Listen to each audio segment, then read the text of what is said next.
السلام علیکم ورحمۃ اللہ وبرکاتہ۔ الحمد للہ رب العالمین والصلاة والسلام علی رسولہ الکریم وعلی آلہ وصحبہ اجمعین، اما بعد۔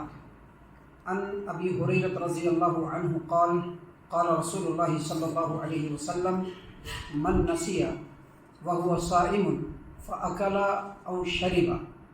فلیتم صومہ فإنما أطعمه الله وسقاه، رواہ مسلم فی صحیحہ فی کتاب الصیام۔ محترم سامعین اکرام، صحیح مسلم کتاب الصیام حدیث نمبر 1155 یعنی 1155 نمبر کی صحیح مسلم کی روایت سیدنا ابو ہریرہ رضی اللہ عنہ سے روایت ہے کہ رسول اکرم صلی اللہ علیہ وسلم نے فرمایا، جو آدمی روزے کی حالت میں بھول چوک کر کے کھا لے پی لے تو اس کو اپنا روزہ پورا کرنا چاہیے، کیونکہ اللہ تبارک و تعالیٰ نے اس کو کھلایا ہے، اللہ تبارک و تعالیٰ نے اس کو پلایا ہے۔ محترم سامعین اکرام، یہ جو حدیث ہے، اس حدیث میں روزہ کے تعلق سے روزہ دار کے لیے بہت ہی اہم ترین مسئلہ بیان کیا گیا ہے۔ ہر روزہ دار کے لیے ضروری ہے کہ اس حدیث کے اندر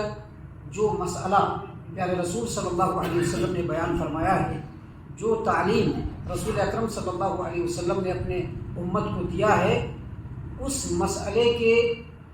فقہی پوائنٹس کو اور علمی نقطوں کو وضاحت کے ساتھ سمجھ لیں۔ دیکھیے، ایک روزہ دار اگر روزے کی حالت میں بھول چوک کر کے کھا لے پی لے تو اس کو اپنا روزہ پورا کرنا چاہیے، کیونکہ وہ اپنے روزے کے اوپر باقی ہے، اس کا روزہ ابھی برقرار ہے۔ بھول چوک کر کے کھانے پینے سے روزہ باطل نہیں ہوتا ہے، روزہ نہیں ٹوٹتا ہے۔ حدیث سے سب سے پہلی بات یہ ثابت ہوتی ہے۔ دوسری بات، روزے دار روزے کی حالت میں بھول چوک کر کے کھا پی رہا ہے اور اگر کھانے پینے کے دوران ہی اس کو یاد آ جائے کہ وہ روزے سے ہے، ابھی اٹھا رہا ہے لقمہ کھا رہا ہے، اس کو یاد نہیں تھا کہ وہ روزے سے، لقمہ اٹھایا اور کھانا شروع کیا، ایک لقمہ کھایا، دو لقمہ کھایا، تیسرا لقمہ کھایا اور ابھی لقمہ وہ چبا رہا تھا یا پانی یا پینے کی کوئی بھی چیز وہ پی رہا تھا اور منہ میں ہی ہے وہ، اور اس کو یاد آ گیا کہ وہ روزے کی حالت میں ہے، تو اس روزے دار کے لیے واجب ہے کہ اس کے منہ میں کھانے یا پینے کی جو بھی چیز ہے اس کو باہر کر دے، اس کو نگلے نہیں۔ اگر وہ نگل لیتا ہے یاد آنے کے بعد بھی تو اس کا روزہ ٹوٹ جائے گا، کیونکہ جب اس کو یاد آ گیا اور اس کے باوجود اس کو وہ گھونٹ لیا، نگل لیا، تو گویا وہ بھول چوک کر کے نہیں کھا پی رہا ہے، جان بوجھ کر کے کھا پی رہا ہے، اس لیے اس کا روزہ ٹوٹ جائے گا۔ پوائنٹ سمجھنا کے وقت محترم سامعین اکرام، اس حدیث کی روشنی میں ایک روزے دار روزے کی حالت میں اگر بھول چوک کر کے کھاتا پیتا ہے تو چاہے وہ کم کھائے یا زیادہ کھائے، کم پیے یا زیادہ پیے، سامعین کرام، اس کا روزہ نہیں ٹوٹے گا، کیونکہ اس میں کھانے پینے کی جو مقدار ہے اور جو کوانٹٹی ہے اس کو اللہ کے رسول صلی اللہ علیہ وسلم نے لوگوں کے سامنے کلیئر نہیں کیا، بس اس کو عام رکھا ہے تو ان کو بھی عام سمجھنا ہے کہ چاہے کم کھائے چاہے کم پیے،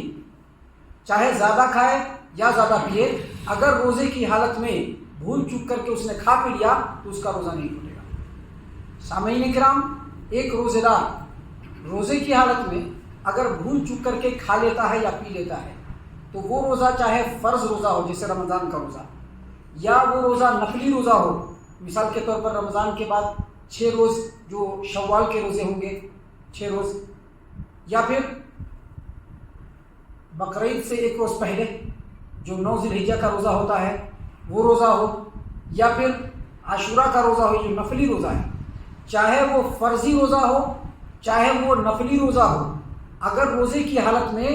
روزے دار بھول چوک کر کے کھا پی لے تو کوئی بھی روزہ ہوگا اس کا روزہ نہیں ٹوٹے گا، کیونکہ نبی صلی اللہ علیہ وسلم نے اس حدیث میں جس چیز کو واضح فرمایا ہے وہ یہی ہے کہ روزہ چاہے کوئی بھی ہو، اگر روزے دار بھول چوک کر کے کھا پی لے گا تو اس کا روزہ نہیں ٹوٹے گا۔ سامعین کرام، اس حدیث کی روشنی میں تمام مسلمانوں کو اس بات کو بھی یاد رکھنا چاہیے کہ اگر کوئی مسلمان آدمی روزے کی حالت میں بھول چوک کر کے کھا پی لیتا ہے تو اس کو برا بھلا نہیں کہنا چاہیے۔ بھول چوک کے کھا پی لیا نا، بڑا پیٹو ہے، دیکھو اس کو خالی کھانے کی پڑی رہتی ہے، حالانکہ وہ بھول چوک کر کے کھا رہا ہے۔ تو اگر کوئی آدمی روزے کی حالت میں بھول چوک کر کے کھا لیتا ہے تو اس کو برا بھلا نہیں کہنا چاہیے، بلکہ اس کے لیے بھی وہی بات کہی جائے گی جو نبی صلی اللہ علیہ وسلم نے یہاں فرمایا۔ کیا فرمایا نبی صلی اللہ علیہ وسلم نے؟ کہ جو بھول چوک کر کے کھاتا ہے وہ اپنا روزہ پورا کرے، کیونکہ اس کو اللہ نے کھلایا ہے، اس کو اللہ نے پلایا ہے۔ حدیث کی روشنی میں یہ نقطہ بھی ثابت ہوتا ہے۔ سامعین کرام، اگر کوئی آدمی کمزور حافظے والا ہو، مثلا بوڑھا ہو گیا ہے یا کسی بیماری کی وجہ سے اس کا حافظہ کمزور ہو گیا ہے، تو اس کے لیے اس حدیث کے اندر جو رخصت دی گئی ہے کہ بھول چوک کر کے کھا پی لیا اور اس کا روزہ برقرار رہے گا، یہ رخصت ایسے کمزور حافظے والے آدمی کے لیے بہت بڑی نعمت ہے۔ بہت بڑی نعمت کیسے ہے؟ اب اس کا حافظہ پہلے سے ہی کمزور ہے اور روزے کی حالت میں اگر وہ کھا پی لے رہا ہے تو وہ گناہ بھی نہیں کر رہا ہے اور بعد میں روزہ پورا کرنے کی اس کو مشقت بھی نہیں اٹھانی پڑے گی۔ سامعین کرام، اس حدیث کی روشنی میں ایک اور بات یاد رکھنا چاہیے تمام مسلمانوں کو، اور وہ بات یہ ہے کہ اللہ تبارک و تعالیٰ نے اپنے اس دین کے اندر بہت سارے لوگوں کو بہت سارے شرعی مسئلے میں رخصت دیا ہے۔ اس رخصت کو سمجھنے کے لیے یا جاننے کے لیے یا اس کو جسٹیفائی کرنے کے لیے اجتہاد اور رائے کی ضرورت نہیں پڑے گی، بلکہ اس کے لیے اس کو علم سیکھنا پڑے گا، اور علم سیکھنے کے لیے علم دین سیکھنا پڑے گا، اور علم دین سیکھنے کے لیے علماء کرام کی جو اس طرح کی مجلسیں ہیں جو لگتی ہیں، ایسے مجلسوں میں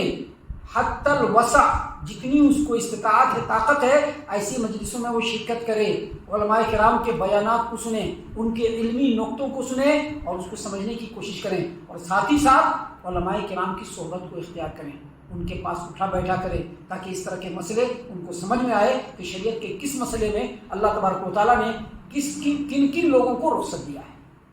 تو یہ حدیث اور اس حدیث کے تعلق سے جو علمی نقطے تھے ہم نے آپ کے سامنے اللہ تبارک و تعالیٰ کی توفیق سے بیان کیے ہیں۔ ہم اللہ سے دعا کرتے ہیں کہ اللہ تعالیٰ ہم تمام کو ان تمام باتوں کے اوپر خوب غور و فکر اور تدبر کرنے کے ساتھ ساتھ ان باتوں کے اوپر عمل کرنے کی بھی توفیق عنایت فرمائے، آمین۔